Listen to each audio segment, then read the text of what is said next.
Good evening, everyone. Welcome to Lexstructor Presents third live webinar. Myself, Abhidna, and I would be moderating this webinar. It's our immense pleasure to introduce you to Lexstructor Legal Media and Publication, an online open access legal journal and news publication platform, which is also dedicated to express views on varied legal issues, thereby generating diversified research in emerging legal areas. Lexstructor, within a short span of time, has secured its position under top 100 Indian legal blogs and websites powered by FeedSpot. We at Lexstructor believe to serve the legal fraternity by providing various opportunities to expand the horizon of knowledge. Hence, to achieve this objective, we have previously conducted two webinars successfully in the domains of intellectual property law and international administrative contracts, respectively. Besides, we have till date organized various other competitions as well as call for papers for our journal and successfully mentored 5 batches of interns with a receipt of affirmative and encouraging feedback from them. With this, we are about to commence our third live webinar series in 3-day session. The topic for today's webinar is various dimensions of internet contracts in 21st century, challenges and consequences. And this is going to be presented by 5 eminent speakers of highest credibility and experience on subject matter. The speaker for today's session is Dr. Indranil Sahar. Dr. Indranil Sahar is the founder of the full-service law firm HIINXLEGAL and has a combined experience of more than 19 years in the field of science, technology, and law. After Masters in Physics from Presidency College with a first class, he completed his Ph.D. from Department of Physics at Indian Institute of Science, Bangalore. Thereafter, Dr. Saha completed his postdoctoral studies under the prestigious TRIL Postdoctoral Fellowship of UNESCO at Italy. Following this, Dr. Saha ranked All India 5th in the IIT Kharagpur All India Law Entrance Examinations and completed his LL.B. honours from Rajiv Gandhi School of Intellectual Property Law, Indian Institute of Technology, Kharagpur. The expertise of Dr. Indranil Sahar comprises of, but not only limited to intellectual property rights, but also commercial contracts and licensing, litigation, labor and service matters, corporate law matters, pharma and healthcare domain matters, media and entertainment, information technology and data protection, MSME, startups, white collar crime and criminal litigation and matrimonial and family laws. Dr. Saha today would be dealing with the general overview of various aspects of internet contracts, beginning with what are internet contracts, certain features, how does it differ from a traditional contract, its merits and demerits, legality of such contracts, and points to keep in mind while drafting such contracts. Sir, I would like to tell you that your presentation today is very appropriate because the whole world is at halt because of this pandemic, and all of us are trying to operate through digital medium.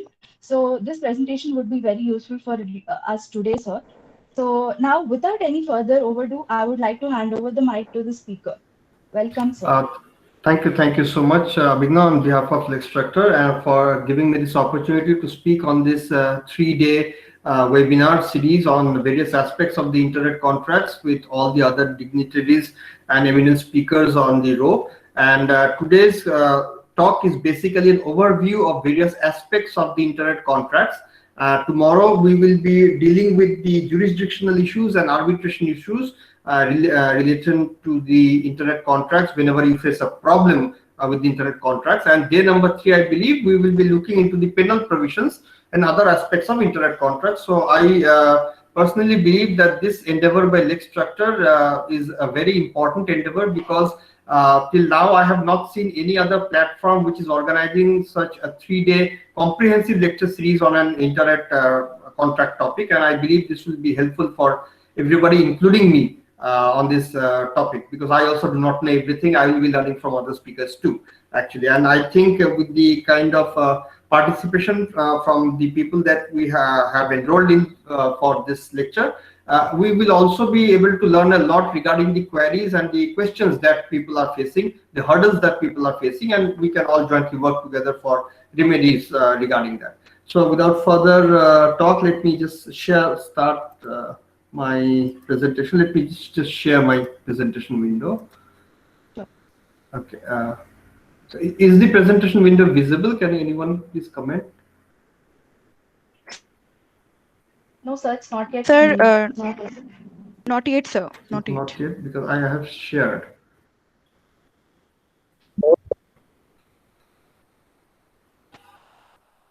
Yes, sir. I mean, it will be visible now. It is, sir.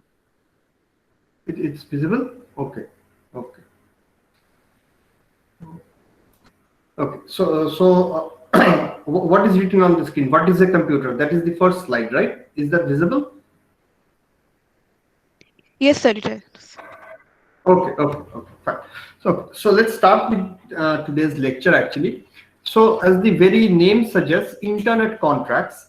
So the two important aspects to understand here are, first is contract, definitely, and the second is internet. Now whenever we are talking about internet, we basically need a computer based device, okay, to access the internet. So first let us understand what is a computer. Now these definitions that I will be projecting today are basically as per the Indian law. There may be different definition of computer or other terms that I will be mentioning in this webinar according to various other laws of the country. But as per my understanding, all the laws of various other countries, be it America, Singapore, or anywhere, they will be at par with each other regarding the definition, and there is not much of any bigger discrepancy regarding the definition. Okay, so some laws may contain more features, some a little bit less, but there is no discrepancy.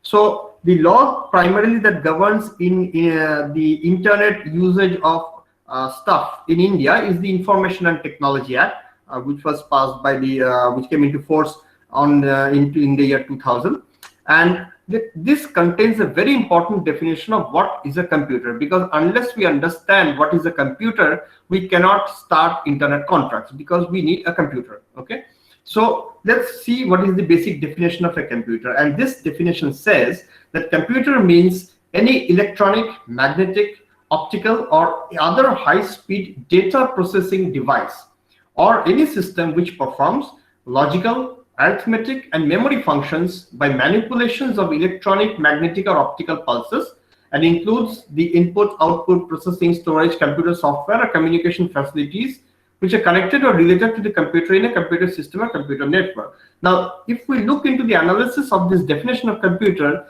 one will immediately understand that a computer is not limited to a laptop or a desktop computer that we are generally thinking of. A mobile phone is coming under this definition, a tablet PC is coming under this definition, or any kind of device which has these technical characteristics as mentioned in this definition is basically a computer, whether it is sold in the name of a computer in the market or not. Okay, so this is a very wide definition, and it encompasses all kinds of such devices which have these properties in them. Okay, now the second is data.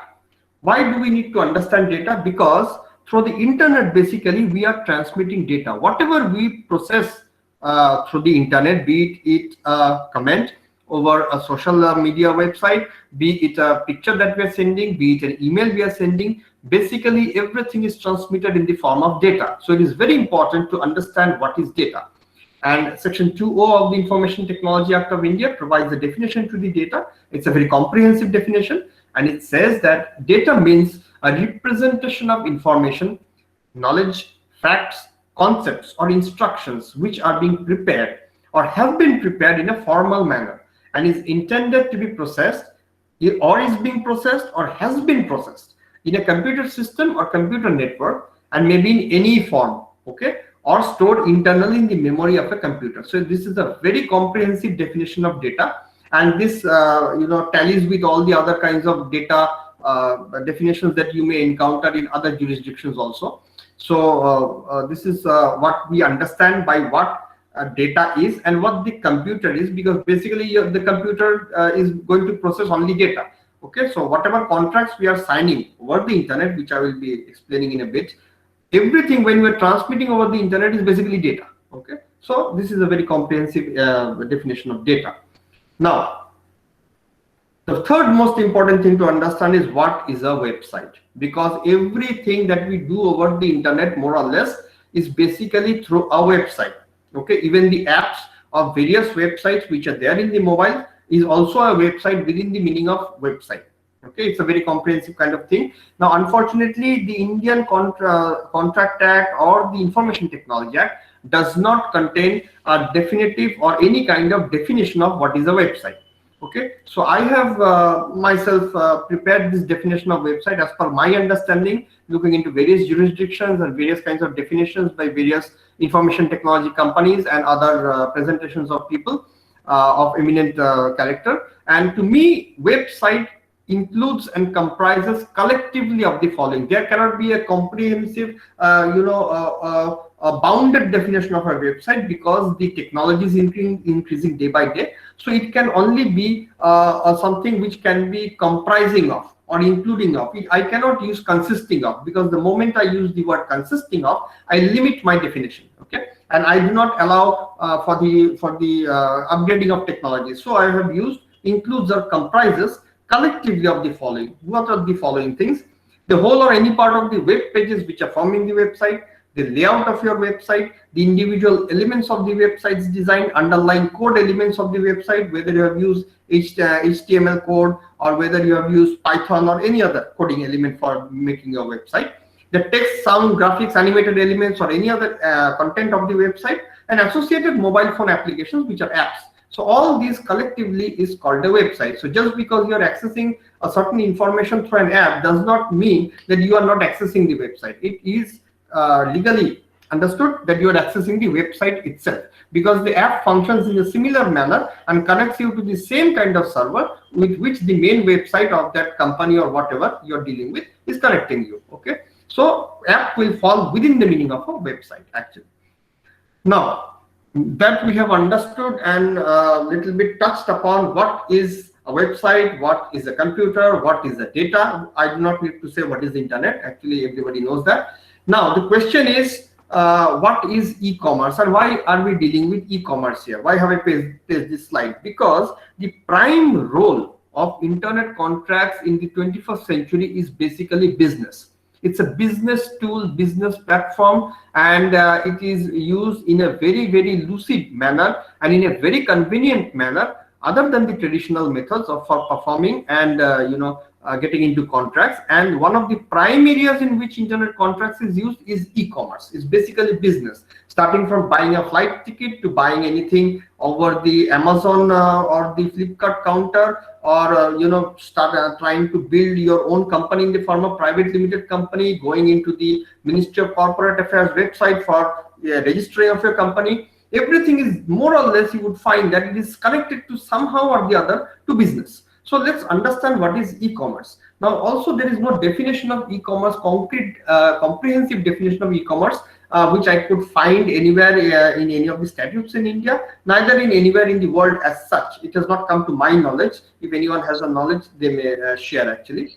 So this is what I have gathered from various research articles and other aspects from various government policies, is that as far as India is concerned, so e-commerce is any form of business transaction in which the parties will interact electronically rather than by physical exchange. Okay, so this part is very important. You have to interact electronically rather than the physical exchange. Okay, and it covers mainly two types of activity. One is the electronic ordering of tangible goods delivered physically using transaction channels such as postal service or commercial couriers. Like when you buy something from the Flipkart, you will place your order and somebody from the Flipkart will come and deliver that thing to your home. And the other is a direct electronic commerce, including the online ordering, payment, delivery of tangible and services such as computer software, entertainment content, or information services on a global scale. So whenever you buy a software or whenever you open up an account in Google, nobody from Google comes to your home and delivers any package, right? So this is the second broad aspect of second category of internet of e-commerce that we generally encounter upon. Okay, so if we simplify, so this is what I would say. What is an e-contract? An e-contract is formed by the negotiation of parties through the use of electronic means such as email, interaction of an individual with an electronic agent such as a computer program, which would get us into the domain of what is known as smart contracts. I will just say a little bit about what is a smart contract. Or the interaction of at least two electronic agents that are programmed to recognize the existence of a contract. It may also be the interaction electronically between two computer programs which are designed to interact with themselves when they receive a certain kind of data input. That is also an e-contract. So please do not be of the understanding and of the notion that it is always two people who are sitting on two sides of the computer who are interacting. There may be two different computer programs on behalf of two people which has been specifically programmed to function in a certain manner when a certain kind of data is input and generate a certain result.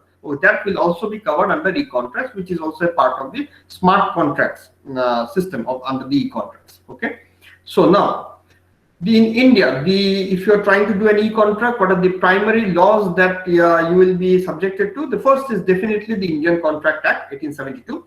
The second would be definitely the Information and Technology Act of the year 2000 and the General Clauses Act 1897. So these are the three primary acts that govern.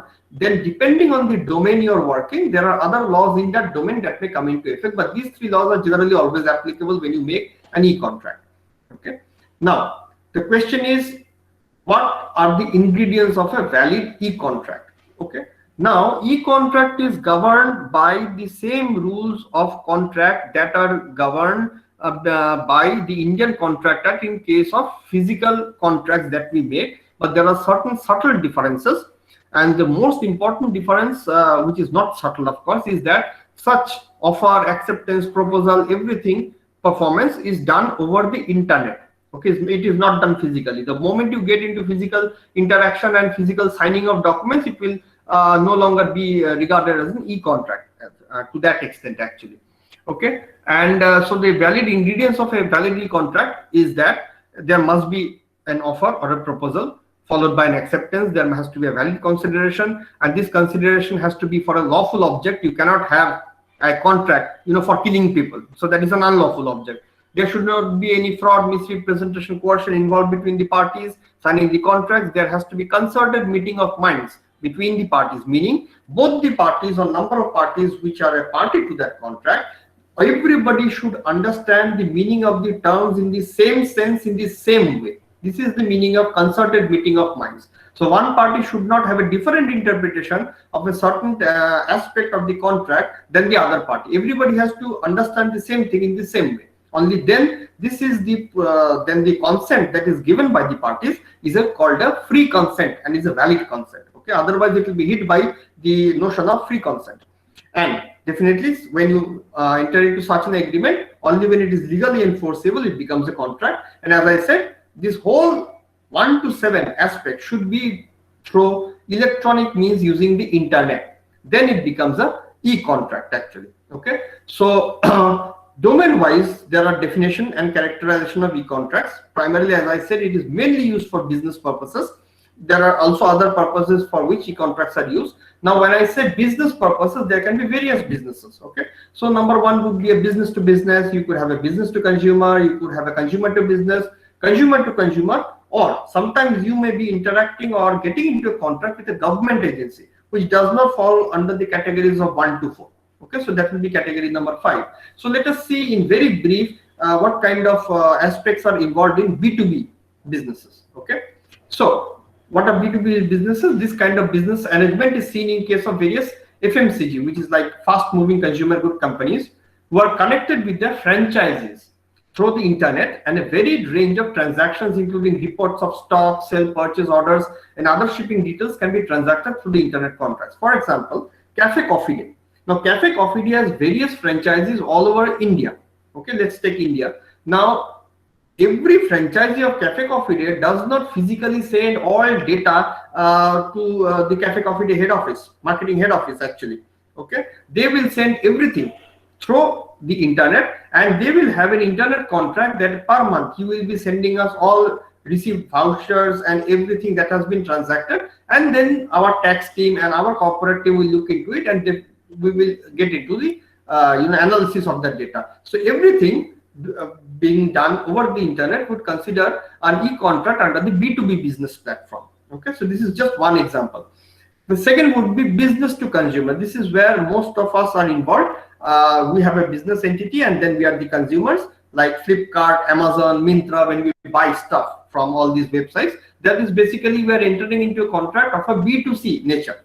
Okay, and the organization is directly in touch with the consumers, and the purchase orders, tax invoice, delivery report are the general e-contracts which are found in this sector. So whenever you make a payment for buying an article over these or such kinds of e-commerce websites, you will find that the moment you make a payment through the payment gateway, naturally a tax invoice or a receipt is being generated. Now this receipt that is being generated is a proof that you have made the payment, and the company from which you have ordered the goods, they are duty bound to pay you.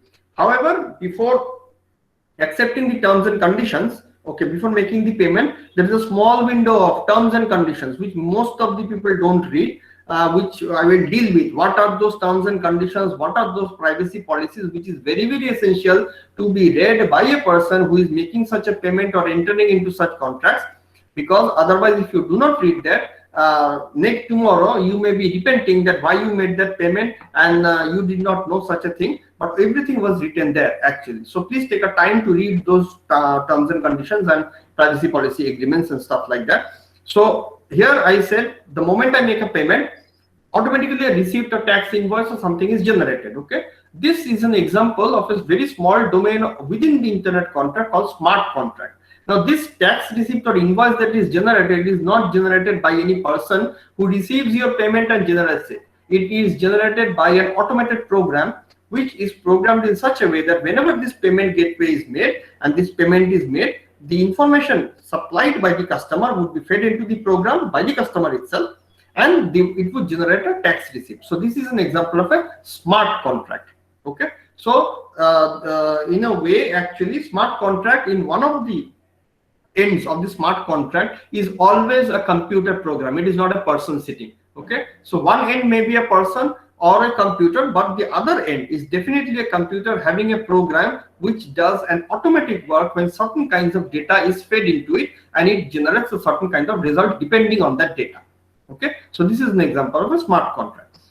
Okay, the third one, consumer to business. So this kind of business generally involves individuals which are selling to businesses concerned, and it may be naturally in the nature of selling of a particular service or product that the consumer sells. Okay, this may also be in the form of catalogs, auctions, etc., or travel arrangements. So you are an individual who is selling to a business, and so you perform everything through that internet contract, because whenever you go to the big company website, they will say please email for such queries, please email for such collaborations. Okay, click on this link for if you want to be a partner with our organization. So that is a form of e-contract. That is a C2B kind of a business contract that we are getting into if we avail that. Okay, we have then a consumer to consumer. For example, Bazi.com, when you're selling things over OLX.com, OLX only provides you the platform, but basically the consumers on both sides, they are able to interact through such websites, and they are able to negotiate the deal and discuss regarding the products they want to sell. So this is another kind of contract which is called the consumer to consumer contract. Of course, both the consumer at that point of time is going to have an e-contract first with OLX. Okay, that through the OLX platform they are going to interact, so they cannot do it on their own. So there are two kinds of internet contracts involved here, but whenever the two parties are interacting which want to sell and buy, it will come under the C2C contract in the internet contract domain actually. The last one is the government and non-business. So we may not be always doing business with consumer entities actually. Okay, sometimes we need to interact with government websites also.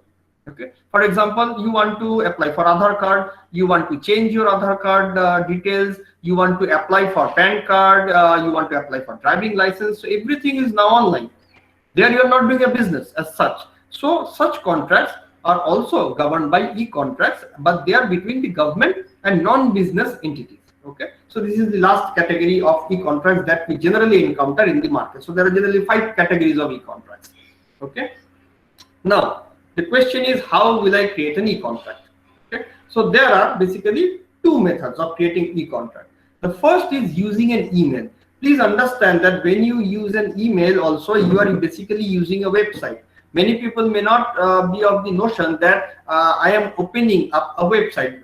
They may say that I'm just opening Gmail. I have not opened any website. Yes, you have opened a website, and that is why initially I had dealt with the definition of what a website might be, actually according to my understanding, because the Google email is only one of the features of the Google platform, and that whole feature is provided to you through the Google website. Okay, so whenever you are using an email, you are also using the website of Google. Please understand this. So one method of creating e-contract is definitely by using email, where you do all your transactions and you set all your documents. And the second one is you do not use a specific email, but every transaction and every kind of yes, no document sending, receiving is through a specific website or multiple websites as decided between the parties. There is no email involved. Okay, so you directly interact through the website. So these are the primary two methods of creating such e-contracts. Let us see the first one, email contracts. Okay, so if you're using an email, if it's a very convenient method, it's a very useful method, very powerful method legally to enter into e-contracts, to create e-contracts. And a contract can be entered into and concluded following the exchange of emails between the parties.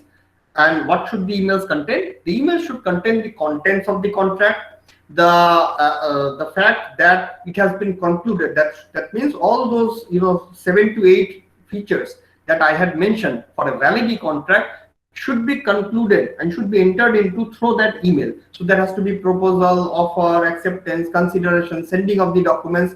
Everything has to be through that email. So we will have this sorry, trail or chain of emails. So every email is a part of that contract. Okay, which has been subject, where you have sent a document, where you have given your consent, where you have not given your consent, where you have asked that no, I do not agree with this clause, please change it. That whole 10, 12 or 15 chain of emails is a part of that contract. Okay, so so please keep this in mind, that only the last email where you have given consent, it does not mean only that email is a part of the contract. So from day number 1, when the first proposal was given, from that till the last day when you have given your consent for accepting that contract, all those trailing emails are a part of that contract. Okay, so now the question is the fact that the contract has been concluded electronically will not raise any questions on its evidence value. Okay, because electronic contracts are regarded as valid evidence in court of law, not only in India and abroad also, unless of course there is a specific legislation in this regard for such contracts, and if there is any formal requirements for such written signed contract. Now, what is the meaning of these 3 lines? Suppose we are trying to buy a house, okay, or we are trying to get a plot of land registered. Say 1 acre of land I am trying to get registered. Now, question is, can I do this whole registration process and selling of and buying of that land through a contract? Answer is no. Why? Because registration of land or buying of that house involves paying of registration duty to the government, okay, under the Stamp Duty Act. So you have to pay a certain duty of stamp based on the property evaluation of the kind of property that you are transacting or buying. So such contracts cannot be done over the email, because over the email you cannot pay your registration fees to the government. You can only interact between the parties. So such kind of contracts which have a specific requirement under certain laws, that you have to perform this in this manner set forth by the government, by the parliament actually, you cannot do that by e-contract. Any other thing you can do by e-contract. Okay, so this is one of the disadvantages or shortcomings of e-contracts, that every contract cannot be an e-contract. However, all e-contracts can be a normal contract also. So it does not work the other way around. So instead of, if today there were a method of buying something from the Amazon, by physically approaching Amazon, even though it is not given by Amazon, all those contracts, instead of doing an email contract, we could still do it physically. So all email contracts can be done physically, but all physical contracts cannot be email contracts. Okay, so this is one big discrimination and discrepancy which we encounter. And now let us see what kind of contracts we can directly enter via the website, where I am not using any email. Okay, so this was the first method of entering into a contract, was email. Now there is no email, there is just a website, and whatever interaction with the other party I have to have through the website. There is no email involved. I may give an email address for correspondence, but nothing is being corresponded through that. Everything is through website.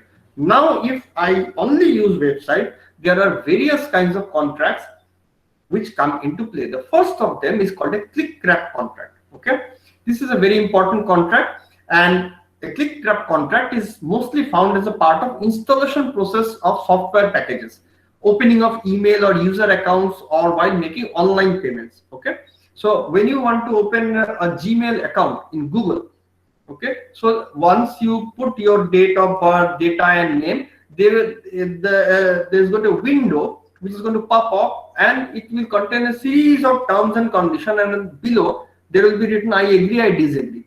None of the people, as far as I have interacted, ever read that whole thing, what is written by Google, because people think that I have to open a contract, I have to open my email account, so if I press disagree, I cannot open, so what is the utility?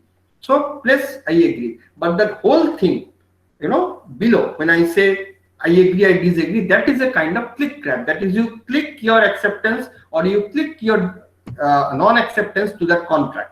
This is why it is called a click grab. Okay, it happens with the click of your browser button, actually of your mouse. That is why. Now in click grab, there are two ways of saying yes, I agree, yes, I do not agree. First is type and click.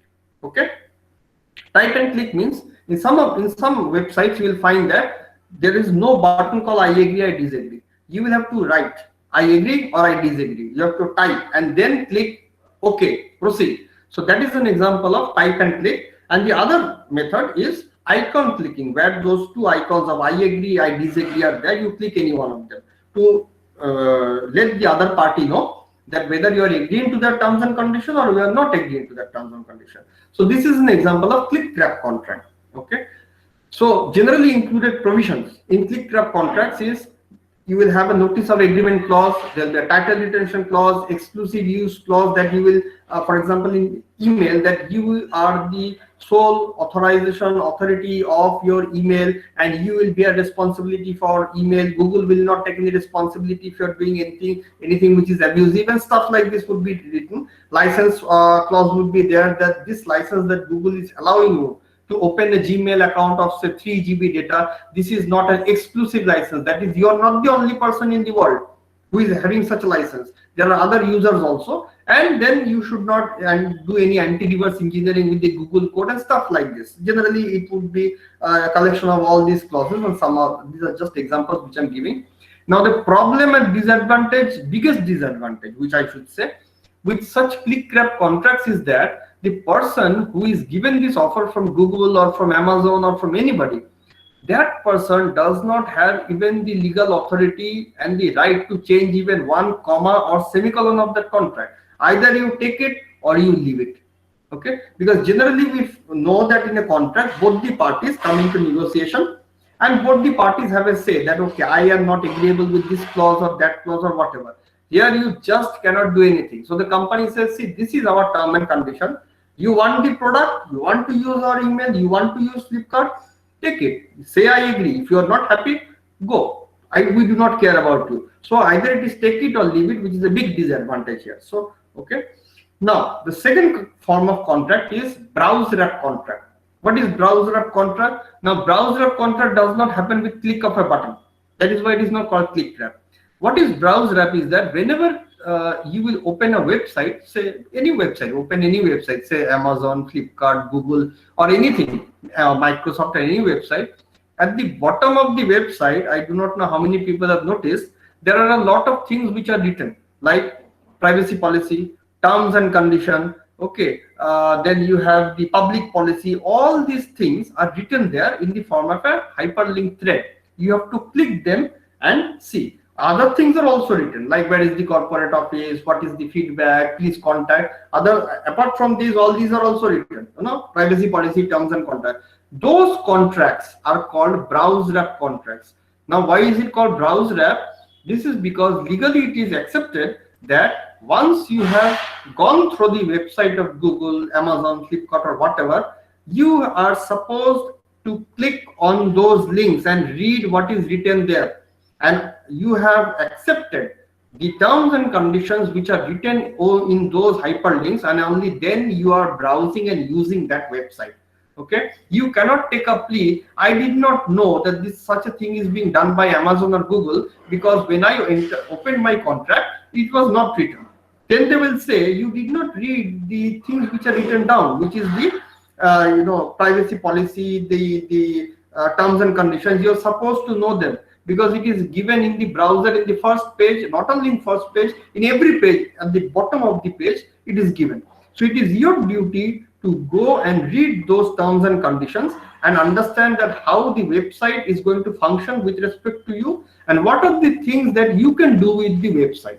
Okay, so such contracts are called browse wrap contracts. Okay, so here the acceptance is the moment you start using that website, you have accepted the terms and conditions. It is legally accepted like that. Okay, here there is no button of I agree, I disagree.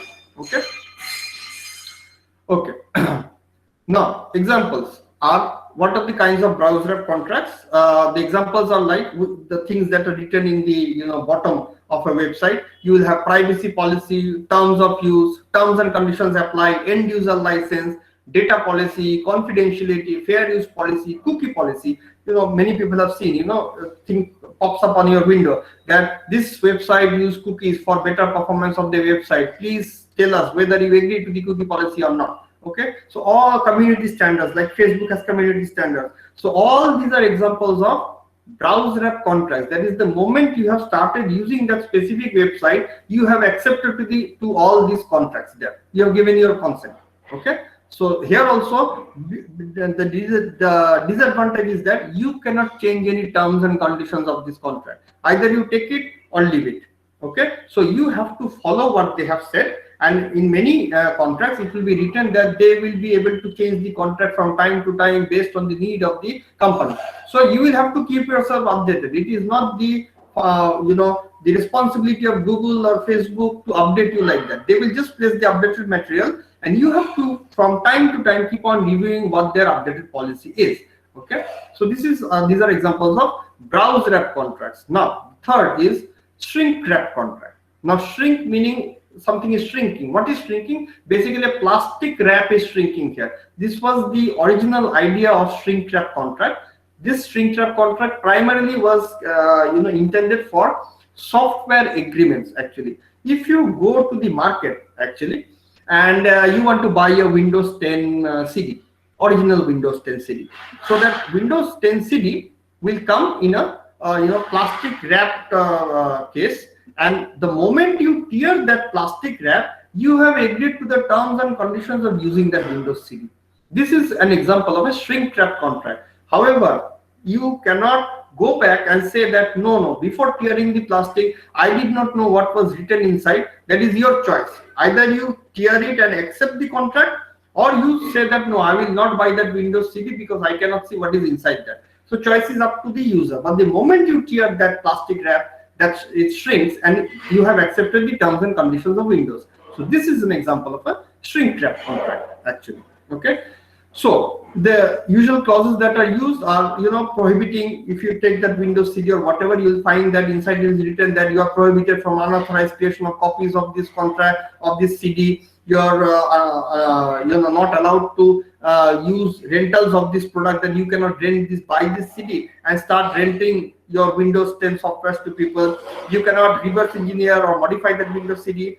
There are disclaimer warranties, limitations of liabilities. All these clauses are there, but you can only see these clauses once you have torn that plastic wrap and seen and opened that CD. So this is why it's called a shrink wrap contract. Okay, this is also a disadvantage, but people do this. Why? The company is taking advantage over you because you are in need of that Windows 10 software. So either you take it from Windows or you don't take it. So your only option is tear the plastic wrap and you take it. Okay, and if you're not buying that through that shop, you're buying it online, then Windows will tell you before installation, you agree or disagree, then it will have a click wrap contract. Okay, so either way, basically you have to submit to Microsoft, because you are in requirement of that software. Microsoft is not in requirement of you as such with their project. They project that you are more requiring Microsoft than more Microsoft requiring you, which is not correct actually, because their business runs on consumers. Okay, now there are other kinds of e-contracts through the website, as I said, which are also categories of browse wrap contracts. One is disclaimer. The second is privacy policy, terms and condition, cookie policy, confidentiality, and so on. Let's see what is a disclaimer. You will find disclaimer mostly in a law firm website or in many other government websites also. Okay, that a disclaimer is basically a notice clause, but it is a contract. And this, whenever you open that website, first this disclaimer will flash on the page, and it will have a button called I agree, I disagree. And what will the disclaimer tell you? The disclaimer is basically a notice that appears on the blog website this document to provide a warning to the users and to limit your liability when it comes to specific aspects of your business. For example, law firms in India, you see, law firms and advocates are governed by the Bar Council rules of India. And the Bar Council rules do not allow for solicitation or advertisement of lawyers and advocates. So every law firm in India will have a disclaimer attached to their website, okay, which says that whenever you enter this website and you are browsing for the data, this website contains only general data and the user is doing it out of own free will. This website does not create any kind of lawyer and client attorney relationship between both the parties, and nothing in this website should be construed to be a legal advice or a legal opinion. For specific legal opinion, you should contact a specific advocate or a lawyer. Okay, so this disclaimer, and they will say I agree or I disagree. If you have to agree, and only then you can enter that website. So by doing this, the Bar Council rules are bypassed, because now we have told you what the law firm website contains, and you agree that this is not a lawyer-client relationship and this is not any form of solicitation or advertisement. So the moment you accept that, you are free to use that website. So this is an example of a disclaimer. Okay, so the disclaimer would depend on the kind of industry that you're looking on.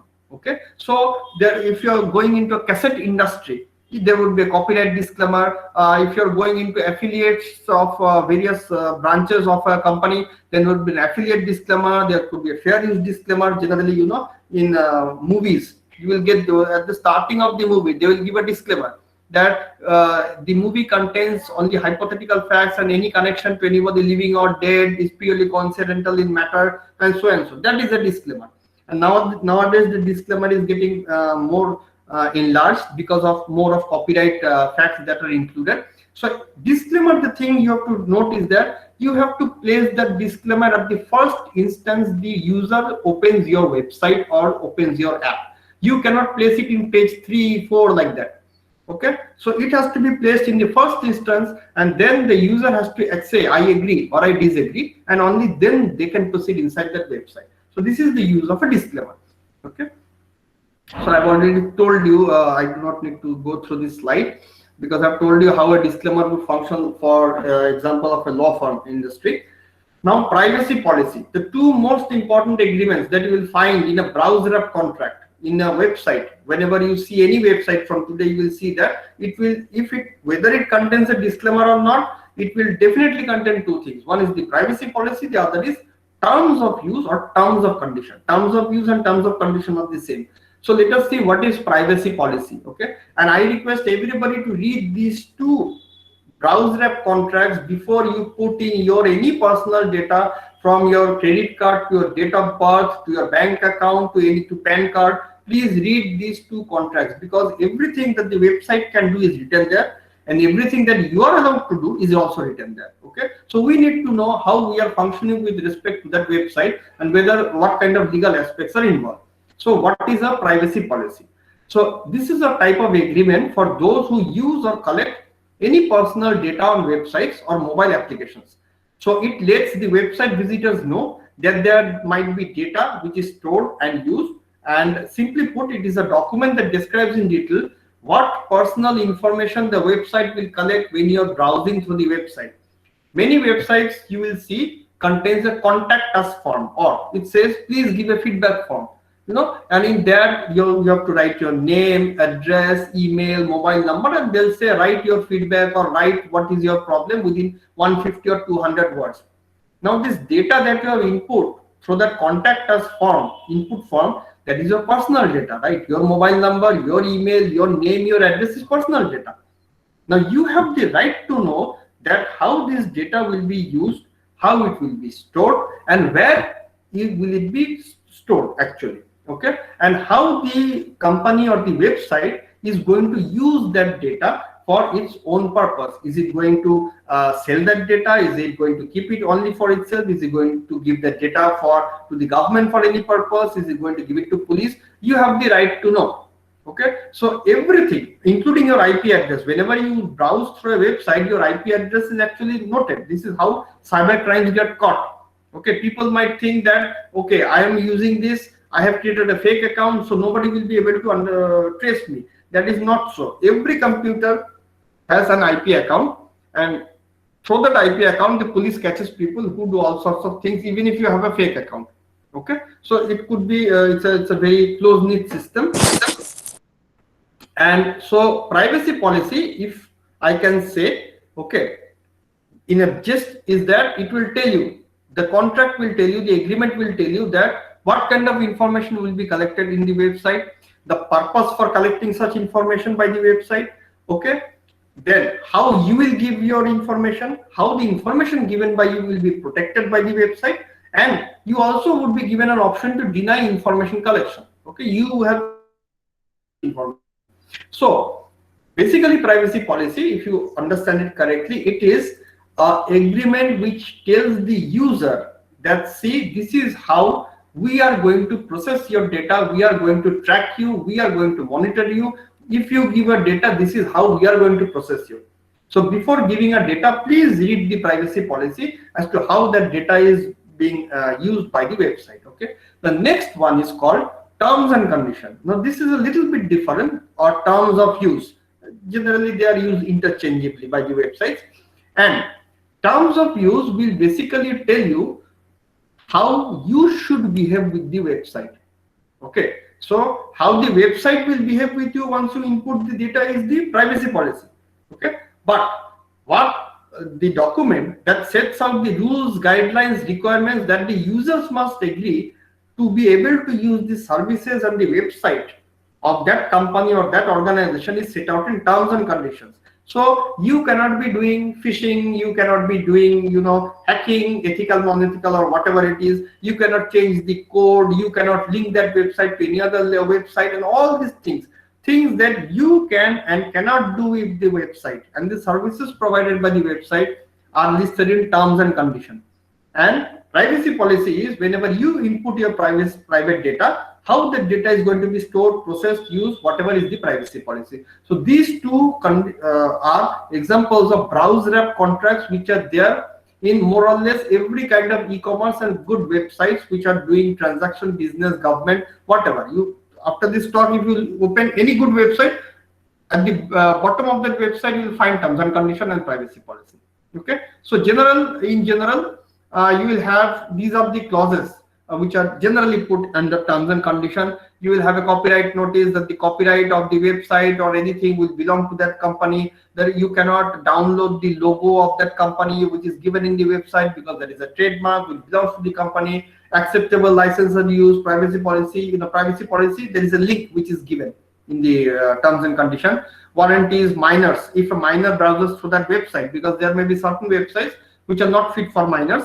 Okay, and you need to say that yes, I am not a minor and I'm a person above the age of 18. Okay, because minors are not allowed to get into contracts in India. Okay, so I will just touch down that point at the end if I have time, that what will happen if a minor opens an account in Facebook and does something very naughty or does something which is illegal. What is going to happen? Okay, so that's an aspect I hope I'll be able to touch at the end. And indemnification, third parties, pricing errors, etc., etc. Whatever is allowed and not allowed by the user to do with the website is the terms and conditions. Okay, now cookie policy. So nowadays people use a lot of cookies. So what is a cookie basically? Okay, first let us understand technically what is a cookie. So cookies are very small text-based files that are stored by the browser in your device. Okay, browser meaning today if you are using Internet Explorer, that is a browser. Okay, so that is an example of browser. So these are small text-based files which are stored by the browser in the device that you are browsing.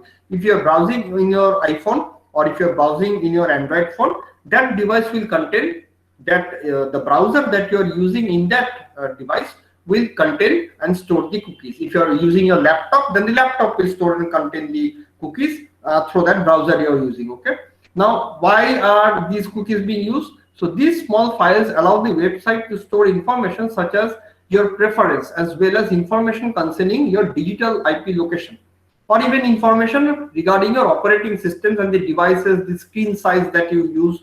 Okay, so they will take all this information, and the company is going to process this information to analyze on a market scale that which is the most important platform in where people are seeing our website, and is our website optimally made to fit in such screens. What is that aspect that people are mostly seeing in our website? Suppose a website contains 50 features, out of which, by using cookies and monitoring the data, the company may actually see that out of these 50 products, people are more inclined to use only the first 10 products. So they will concentrate the business only on the first 10 products. That is what I mean by using your preferences. Okay, so whenever you are using cookies, so there will be a cookie policy. So this cookie policy may be in the form of both browse wrap as well as click wrap. Why? Sometimes you will find that in at the bottom of the website, they will write a cookie policy that this website uses cookie, and you do hereby agree to the terms and conditions of using our cookie policy whenever you browse to the website. So that is a browse wrap. Sometimes even after that, there will be a small pop-up on your window saying that please accept whether you allow our website to use the cookies and access your information. So that you will have I agree, I disagree. So sometimes a combination of click wrap and browse wrap is used for cookie policy. Okay. Confidentiality. Confidentiality is another clause which is also included, sometimes separately, sometimes within the terms and conditions or the terms of use. And what is confidentiality? The confidentiality generally applies to personal data that you give in the website. So whenever you are giving personal data in your Aadhaar, for making your Aadhaar card, for important aspects, for tax filing, so all this is very important, sensitive personal data. Okay, so if somebody has access to all this, they may actually rob you of your account or do a lot of other things which are unlawful. So what will happen to the confidentiality of this data? So these terms and conditions of confidentiality will tell you from the side of the company through their browser, through such agreement, that when you input your data, how they will prevent anybody from using such data or accessing such data, and how they will maintain the confidentiality of the data that you have input. Okay, so you need to, before you input your data into any website which says pay this much and access this and that, please first read the terms and condition and privacy policy as to where your data is going. People are not aware, they just give their data and then lot of things happen. People have lost a huge amount of money from their banks and everything because they never read that privacy policy, they never read that confidentiality agreement. Because sometimes the companies will say the data that you have been put may be supplied to third parties for their business, and without knowing that, without reading that, if you have put, you cannot do anything. Okay, because you have agreed in the browser that okay, I will supply you the data, you submit it to some third party, okay, to which you may not be even connected. They will do it for their own business actually. Okay, so please read such things. Data policy. This is something that you find in Facebook. Okay, so data policy is I've just taken an example from Facebook because this is a very good example nowadays, and with Facebook primarily we find data policy nowadays coming up in the market. Otherwise data policy would be a small part in the terms and conditions or the privacy policy aspect of the internet contract. And this policy of Facebook describes the information that we process. It says this policy describes the information we process to support Facebook, Instagram, Messenger, and other products and features offered by Facebook, which are collectively called Facebook products. And you can find additional tools and information in Facebook settings and Instagram settings. Okay, so if you click them, you can find that. So the data that you input in Facebook, the Facebook may use that data not only in Facebook but for Messenger also, for WhatsApp also, for Instagram also. Okay, so be careful when you input data anywhere on a public platform like this. You must read the contracts that the website is offering you. So please take a time to read them and then input the data. Okay, because data piracy and data privacy are very two important aspects which people are facing in this era of internet technology. And India is coming up with a data protection bill, which is not the subject of today's talk, and I will not touch on that. But it is a very important aspect that in India, other than the Information Technology Act, still now we do not have any concrete law as such for data protection. America does have one Data Protection Act. India does not have, but India, I think by the next year, is in bill formation. The Parliament will take initiative to get it as a law out in the country, and then we'll have a very good regime of data protection also. Okay, and then the another kind of agreement that you can find is the end user license agreement called EULA agreement. Okay, now what is the end user license agreement? This is generally applicable to software contracts, mostly. Okay, mostly found in software contract regions. This is what happens is that, for example, you are a Linux developer. Linux is an operating system just like Windows, okay, or Unix also. Now Linux is a platform which is an open source platform. That means you can get the code of Linux. In the market, you cannot get the code of Windows. It is copyrighted. But you can get code of Linux. It's a free software, actually. It's an open source software, which we say. And you can make your own Linux. You can modify that source code, and you can, if you're a good programmer, you can modify that source code and make your own Linux operating system for your specific computer. Now the question is, to whom will the copyright go after it is modified? So that will be given as a end user license agreement in the original Red Hat Linux website, that if you are using this code and you are modifying it under such and such modification, if there is an intellectual property that is generated, whether the user will be entitled to that intellectual property, or will the Red Hat Linux company will be entitled to that intellectual property. So this is an example of end user license agreement. Okay, so it is for people who are developers, it is important that you read the end user license agreement before you start developing, because at the end of the day you may find that you have done all the hard work for developing the software, modifying the software, making it more attractive in the market, but at the end of the day you are not being able to get any profit out of it, because whatever you have developed, it was already written in the EULA agreement that everything will belong to the parent company. So please read all these documents which are given in the form of internet contracts in the websites by the companies when you do this. Now, generally the terms and conditions of end user license would contain like this. This is an example of end user license agreements, terms and conditions from website of Cisco. You know, Cisco is a very powerful tool in electronics communication engineering company. Many of the routers and many towers and everything are made by Cisco. So there is a lot of end user license agreements contain a lot of terms like beta trial, use and everything. So many of the times when a beta version is used, recently Facebook launched its own beta version, right?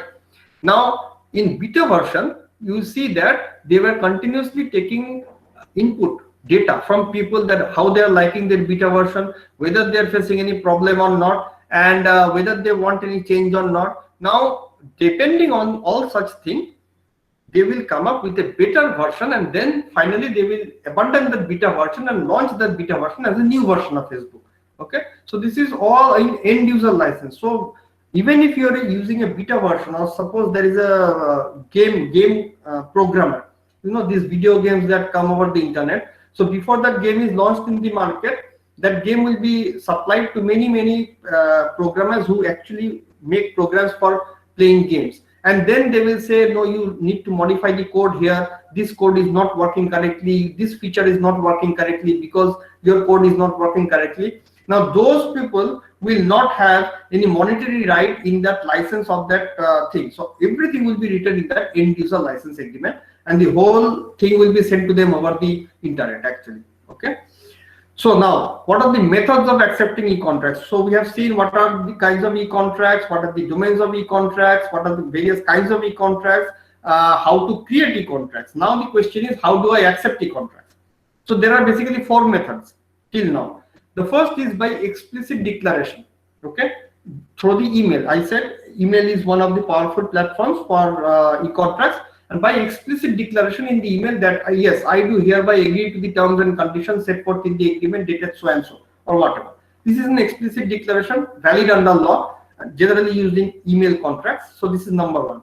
Number 2 is by clicking I submit or I accept, the click wrap contracts. Okay, For browser app, you do not have anything. The moment you start using the website, you have agreed to terms and conditions. Okay. The third one is by affixing digital signature, and the fourth is biometrics. So let's see the last two, digital signature and biometrics, and understand what is a digital signature. How is it different than a normal signature that you do in a pen and paper actually? So there is a definition of digital signature actually under section 2P of the Information Technology Act, and it says that the digital signature means authentication of any electronic record by a subscriber by means of an electronic method or procedure in accordance with provisions of section 3 of the Information Technology Act. Okay, and once you use this digital signature, there is a digital signature certificate called DSC which is issued. Now everybody cannot issue you a DSC. Okay, so there are only till now certified authorities by the government of India. These are the 8 authorities till now which have the authority to give you a DSC. Okay, so if I have a DSC, it will be written like Dr. Indranil Sahar, founder of so and so, but this will be electronically written. So and this will be given in a pen drive actually. And suppose I want to sign a 10-page document, I will insert that pen drive in my laptop or in my mobile or whatever, and it will give me an option, do you want to digitally sign? And it will keep on signing digitally all those 10 pages actually. What is the utility of this? Once I sign those 10 pages and I send it to somebody, suppose unscrupulously now somebody wants to change in between 2 pages.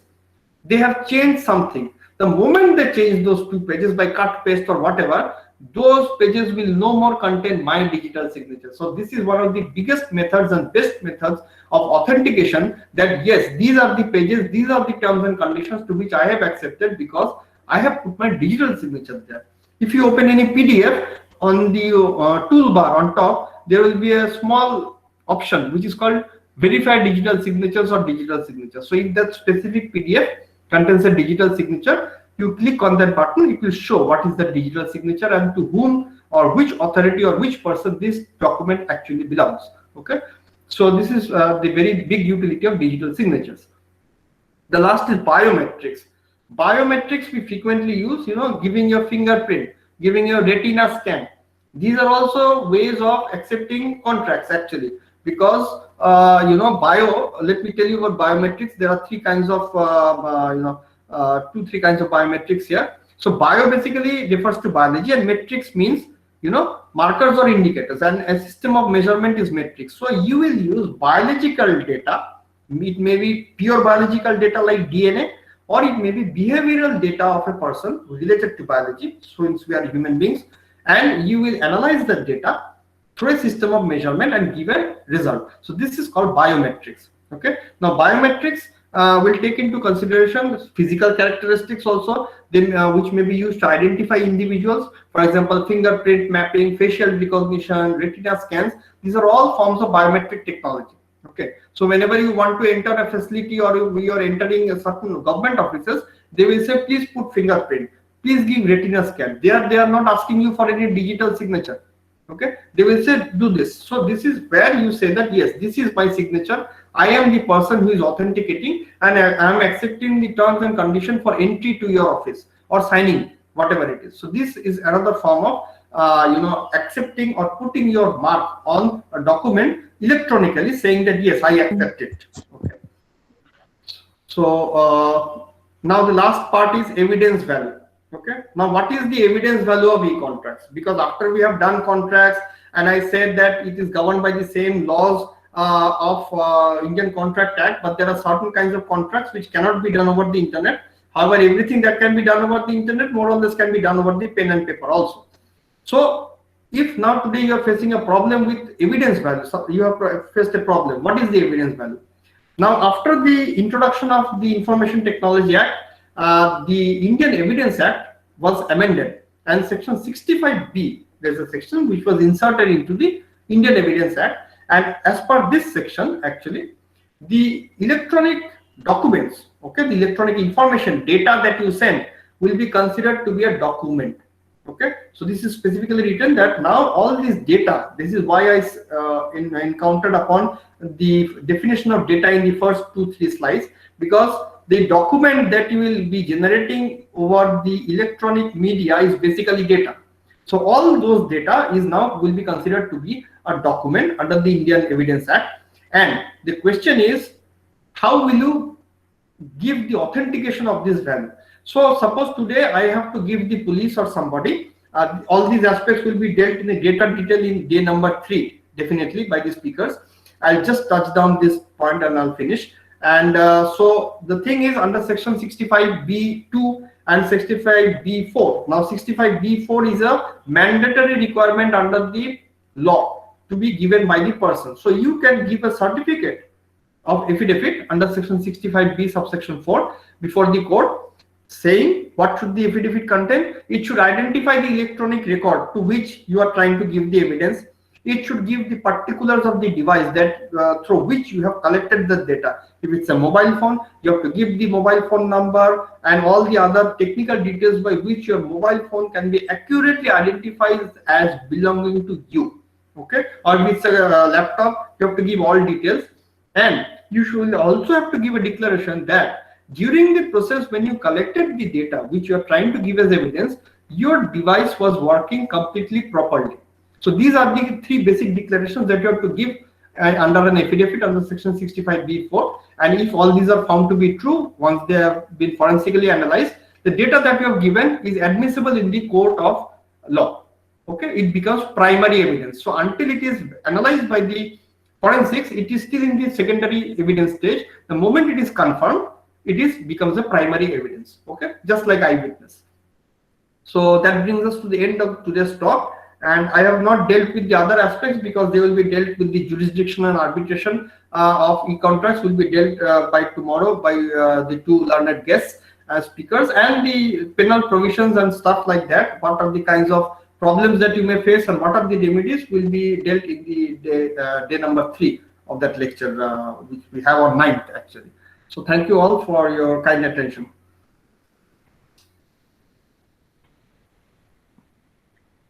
Thank you so much for the input, sir. So we have few questions. Yes. We have few questions. So can you please take up those questions right now? Yeah. So the first question is whether there is any consideration for these internet contracts. Like, is consideration applicable in internet contracts also? Yes.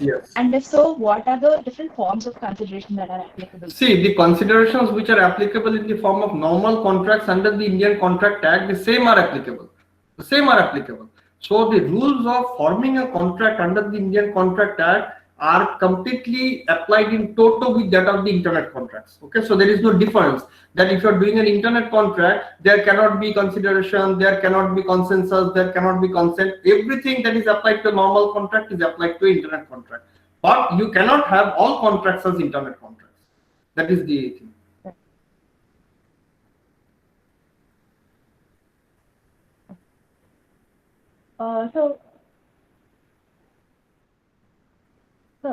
The next question.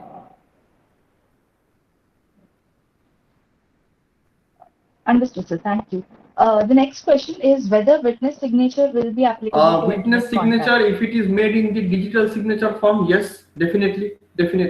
But one must understand, see, witness signature is basically what is the role of a witness in a contract. When you sign an agreement, what is the role of a witness? The role of a witness is only to verify that these 2 parties on this day on such and such time entered into a contract for such matter.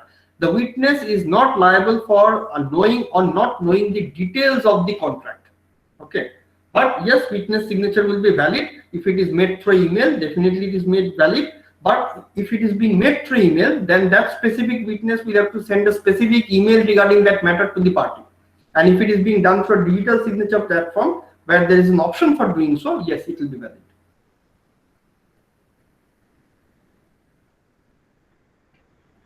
So, sir, the next question is the digital signature. Is it possible that the verification can happen through a mobile number, or is it just limited to the pen drive? Generally, till now, the digital signatures, if you want to make a digital signature in the market, they will give it to you in a pen drive, actually. Okay.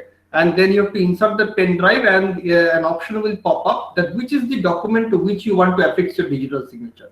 So you have to open the document, and once you press OK, see if the document contains 10, 20, 50 pages, each page will be digitally signed. So that is how the program is made. As of now, I have seen actually. Oh, understood, sir. That's it, sir. There are no more questions. And as we have come to the end of the session, I, on behalf of the entire team of Lexstructor, as well as the participants, are very much thankful to you for taking time out of your busy schedule, accepting our invitation, and Thank you. sharing Thank your you. knowledge with us. It was indeed a very insightful presentation, and I'm sure all of our participants must have benefited a lot by attending this session. And I'm thankful to all of the participants for attending today's session. I'm sure like all of you were very enthusiastic. I hope to see you all with the same enthusiasm for the next two days session also. And it is to be noted that the next, to get a certificate, it is mandatory to attend at least 2 out of the 3 days. So on this note, I end today's session. Thank you, everybody. Thank you everyone. Yeah.